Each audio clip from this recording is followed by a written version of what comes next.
আমি বুকে হাত দিয়ে বলছি, এই অঞ্চলে আওয়ামী লীগ নেতৃবৃন্দদের উপরে যেন কোনো ধরনের হামলা, কোন ধরনের মামলা, কোন ধরনের অনৈতিক কাজকর্ম তাদের উপরে যেন না হয়। সেই জন্য আমি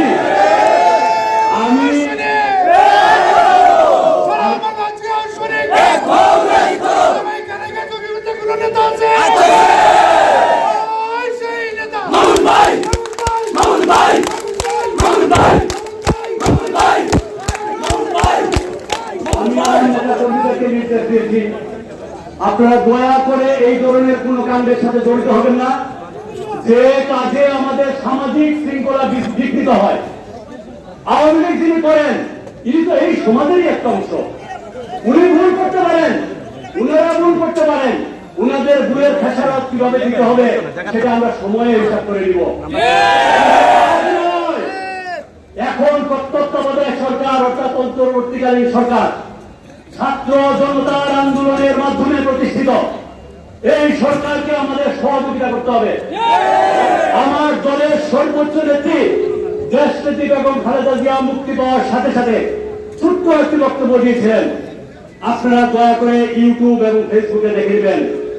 সেই বক্তব্যে উনি ক্ষমা করে দিয়েছেন 80 ঊর্ধ্ব একজন নেত্রীকে অন্যায়ভাবে মিথ্যা মামলার মাধ্যমে কারান্তরীণ করে রাখা হয়েছিল। আমাদের নেত্রী সেই নেত্রী, যে নেত্রী মুক্তি পাওয়ার সাথে সাথে সংবাদ মাধ্যমে জানিয়েছেন আমরা সব কিছু ক্ষমা করে দিলাম।